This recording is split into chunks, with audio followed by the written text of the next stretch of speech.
Let's English with Kay. Alice's Adventures in Wonderland, Chapter 4.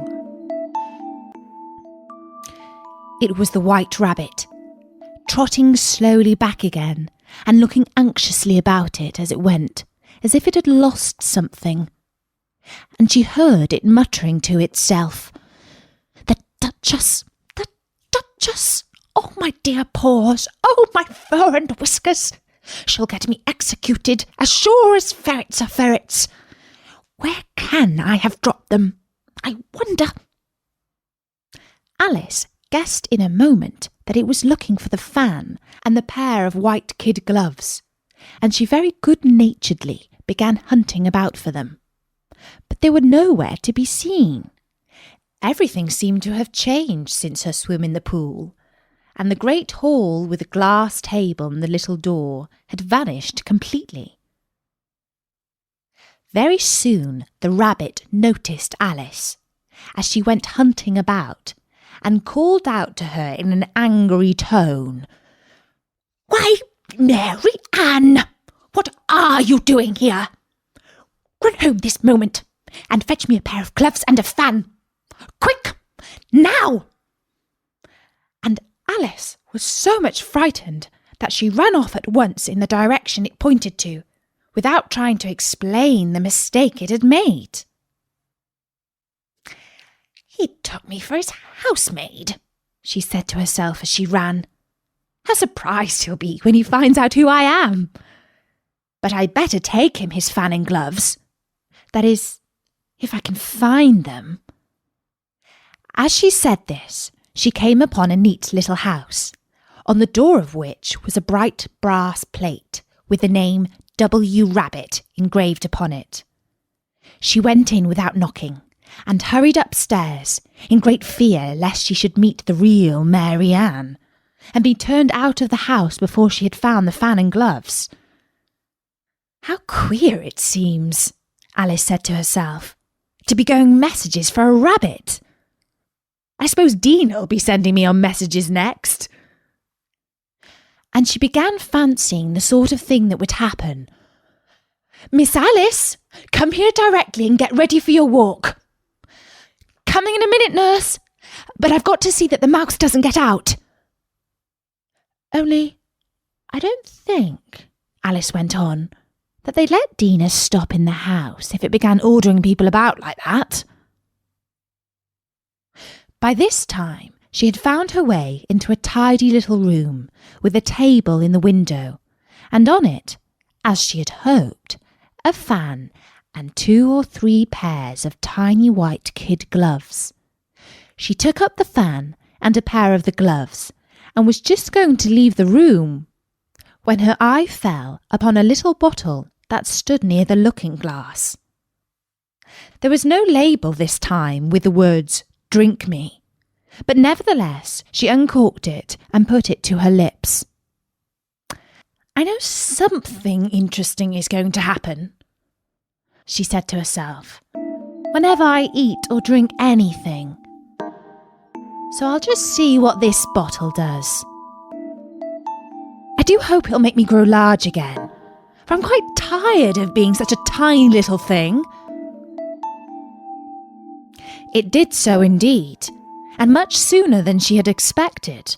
Before she had drunk half the bottle, she found her head pressing against the ceiling, and had to stoop to save her neck from being broken. She hastily put down the bottle, saying to herself, "That's quite enough. I hope I shan't grow any more. As it is, I can't get out of the door. I do wish I hadn't drunk so much." Alas, it was too late to wish that. She went on growing, and growing, and very soon had to kneel down on the floor. In another minute, there was not even room for this, and she tried the effect of lying down with one elbow against the door and the other arm coiled around her head. Still, she went on growing, and, as a last resort, she put one arm out of the window and one foot up the chimney, and said to herself, "Now I can do no more, whatever happens. What will become of me?" Luckily for Alice, the little magic bottle had now had its full effect, and she grew no larger. Still, it was very uncomfortable, and as there seemed to be no sort of chance of her ever getting out of the room again, no wonder she felt unhappy. It was much pleasanter at home, thought poor Alice, when one wasn't always growing larger and smaller, and being ordered about by mice and rabbits. I almost wish I hadn't gone down that rabbit hole. And yet, it's rather curious, you know, this sort of life. I do wonder what can have happened to me. When I used to read fairy tales, I fancied that kind of thing never happened. And now here I am in the middle of one. There ought to be a book written about me. There ought. And when I grow up, I'll write one. But I am grown up now, she added in a sorrowful tone. At least there's no room to grow up any more here. But then, thought Alice, shall I never get any older than I am now? That'll be a comfort. One way, never to be an old woman, but then always to have lessons to learn. Oh, I shouldn't like that. Are you foolish, Alice? She answered herself. How can you have lessons in here? Why, there's hardly any room for you, and no room at all for any lesson books. And so she went on, taking first one side and then the other, and making quite a conversation of it altogether. But after a few minutes, she heard a voice outside, and stopped to listen. "Mary Ann! Mary Ann!" said the voice. "Fetch me my gloves this moment." Then came a little pattering of feet on the stairs. Alice knew it was the rabbit coming to look for her, and she trembled till she shook the house, quite forgetting that she was now about 1,000 times as large as the rabbit, and had no reason to be afraid of it. Presently the rabbit came up to the door and tried to open it, but as the door opened inwards and Alice's elbow was pressed hard against it, that attempt proved a failure. Alice heard it say to itself, "Then I'll go round and get in at the window." "That you won't," thought Alice. And after waiting till she fancied she'd heard the rabbit just under the window, she suddenly spread out her hand and made a snatch in the air. She did not get hold of anything, but she heard a little shriek and a fall and a crash of broken glass, from which she concluded that it was just possible it had fallen into a cucumber frame, or something of the sort. Next came an angry voice, the rabbit's. "Pat, Pat, where are you?" And then a voice she had never heard before. "Sure then, I'm here, digging for apples, your honour." "Digging for apples indeed," said the rabbit angrily. "Here, come and help me out of this." Sounds of more broken glass. "Now, tell me, Pat, what's that in the window?"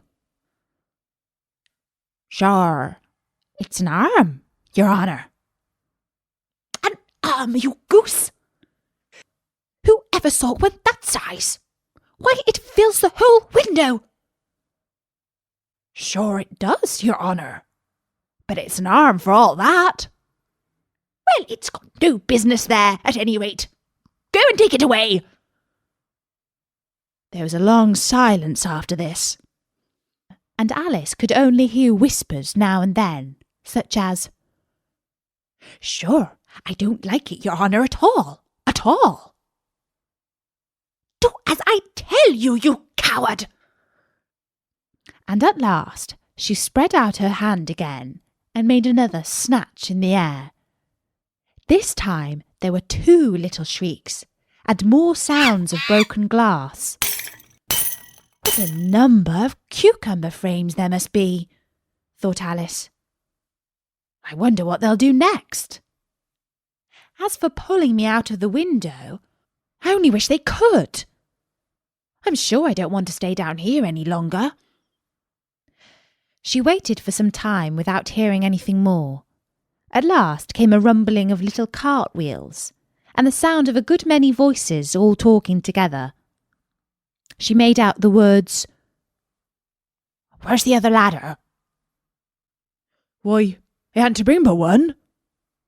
Bill's got the other." "Bill! Fetch here, lad." "Here, put 'em up at this corner." "No, tie 'em together first. They don't reach half high enough yet." "Oh, they'll do well enough. Don't be particular."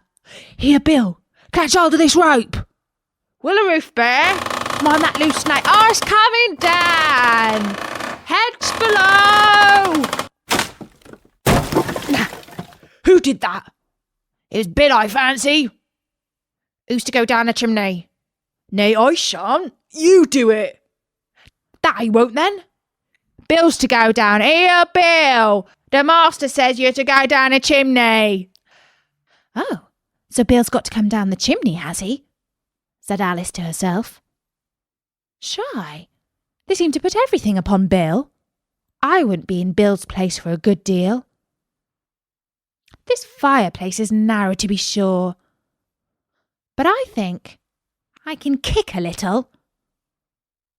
She drew her foot as far down the chimney as she could, and waited till she heard a little animal.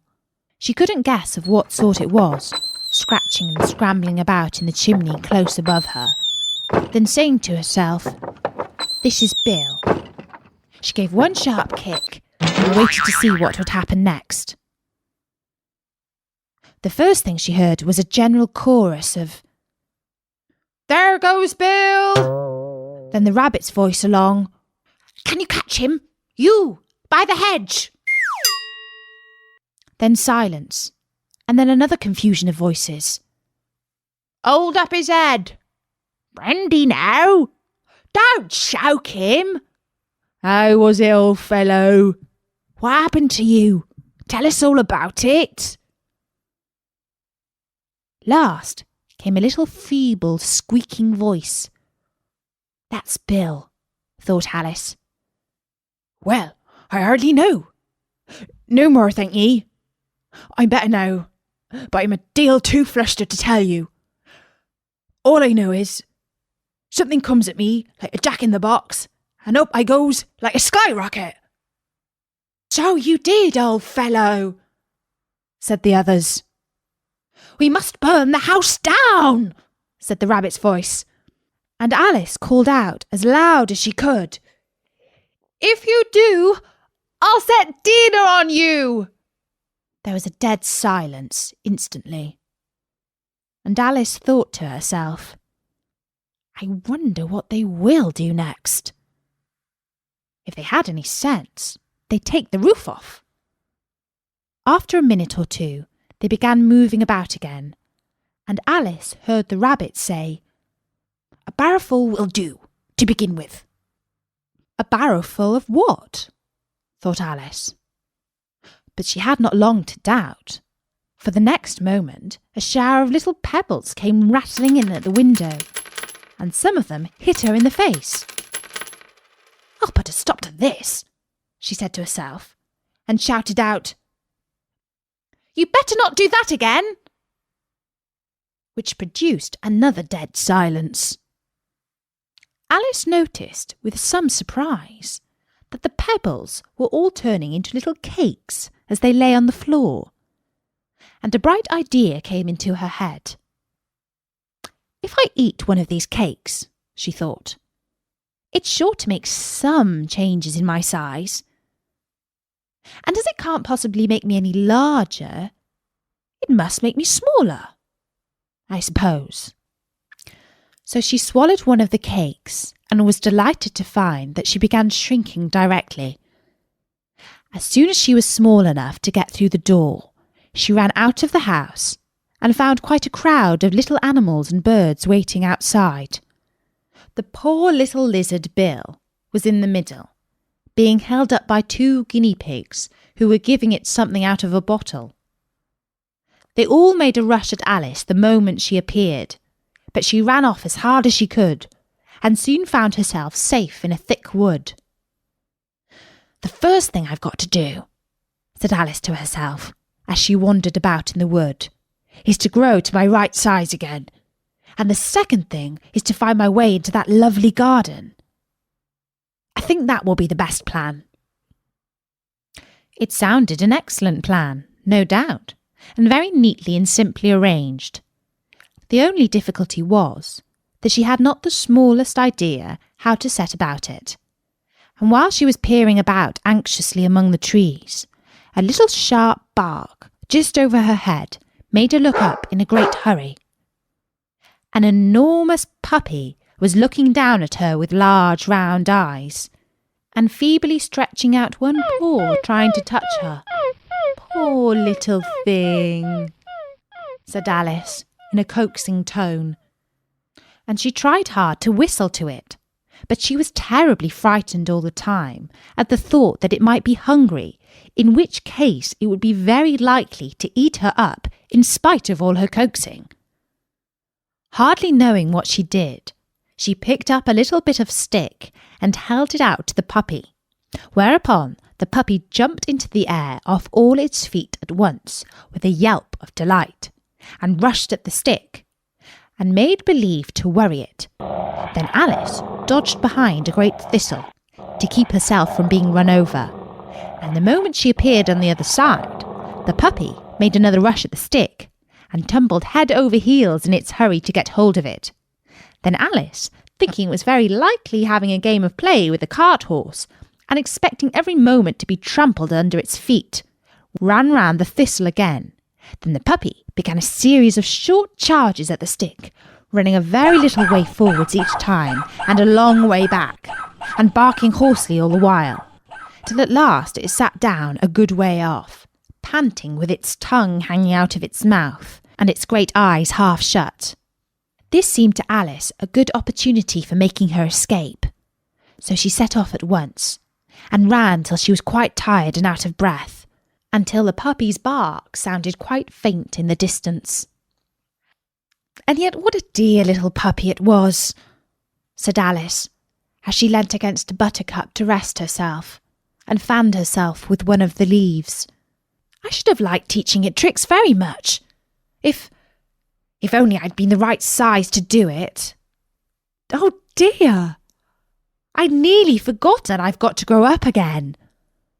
Let me see, how is it to be managed? I suppose I ought to eat or drink something or other, but the question is, what?" The great question certainly was, what? Alice looked all around her at the flowers and the blades of grass, but she did not see anything that looked like the right thing to eat or drink under the circumstances. There was a large mushroom growing near her, about the same height as herself, and when she had looked under it, and on both sides of it, and behind it, it occurred to her that she might as well look and see what was on top of it.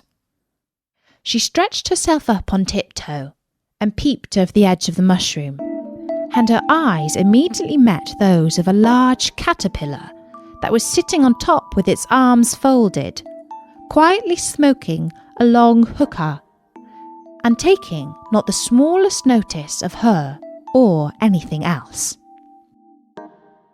And that was the 4th chapter of Alice in Wonderland. Until next time, bye-bye! Let's English with K.